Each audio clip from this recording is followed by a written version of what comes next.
வணக்கம், welcome to RJ cookery. நம்ம இந்த வீடியோவில் என்ன பார்க்க போகிறோம்னா, ஒரு லஞ்ச் பாக்ஸ் ரெசிபி. கெஸ்ட்டு வந்தால் திடீர்னு நம்ம அது பண்ணி கொடுக்கலாம். வீக்கெண்டு ஸ்பெஷலாகவும் நம்ம அது பண்ணி கொடுக்கலாம். ஃபஸ்ட்டு இதுக்கு என்னென்ன மசாலா பேஸ்ட் அரைக்கணும். ஒரு கைப்பிடி அளவு கொத்தமல்லி, ஒரு அரை கைப்பிடி அளவு புதினா, சின்ன துண்டு இஞ்சி, வெங்காயம். சின்ன வெங்காயம் இருந்தால் ஒரு 10 வெங்காயம் வச்சுக்கலாம். பெரிய வெங்காயம் தான் ஒரு வெங்காயம் நறுக்கி போட்டுக்கலாம். காரத்துக்கு தகுந்த மாதிரி பச்சை மிளகா.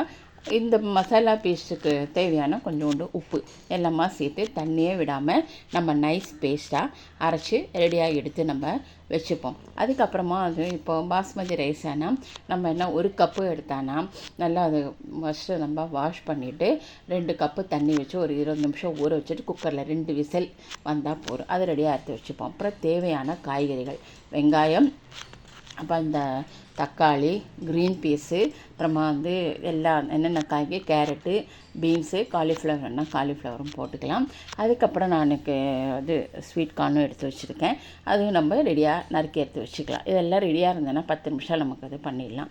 பின்ன கடாயில் 2 ஸ்பூன் எண்ணெயும் 2 ஸ்பூன் நெய்யும் விட்டு ஃபஸ்ட்டு நம்ம இந்த ஸ்பைசஸ்லாம் நம்ம பட்டை இல்லைன்னா கிராம்பு இதெல்லாம் நம்ம வறுத்துப்போம். வறுத்துட்டு நறுக்கி வச்சுருக்கிற ஒரு வெங்காயத்தை அதில் போட்டுருவோம். வெங்காயம் 2 நிமிஷம் வதங்கின அப்புறமா தக்காளி, ஒரே ஒரு தக்காளி எடுத்திருக்கேன், அதை கூட போட்டுருவோம். அதுக்கப்புறமா எல்லாம் வரிசையாக காய்கறிலாம் க்ரீன் பீஸ், அப்புறமா பீன்ஸ் போட்டிருக்கேன், கேரட் போட்டிருக்கேன்.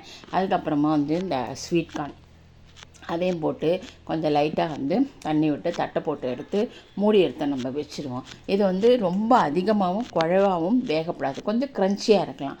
அது மாதிரி நம்ம ஃப்ரைட் ரைஸ்க்கெலாம் பண்ணுவோம் இல்லையா, அதே மாதிரி இந்த காய்கறிக்கு தகுந்த உப்பும் போட்டுடலாம். மசாலாவுக்கு மசாலா பேஸ்ட் அரைக்கும் போது கொஞ்சோண்டு உப்பு போட்டோம். இதுக்கு நம்ம பார்த்து போட்டுக்கணும். அதுக்கப்புறமா தட்டை போட்டு மூடி வச்சாச்சுன்னா அதுக்கப்புறமா நல்லா க்ரன்ச்சியாக அது வந்துடும். வந்தப்புறமா நம்ம என்ன பண்ண போகிறோம், அரைச்சி வச்சுருக்க அந்த பேஸ்ட் இருக்கு இல்லையா, அதையும் இதில் போட்டுருவோம்.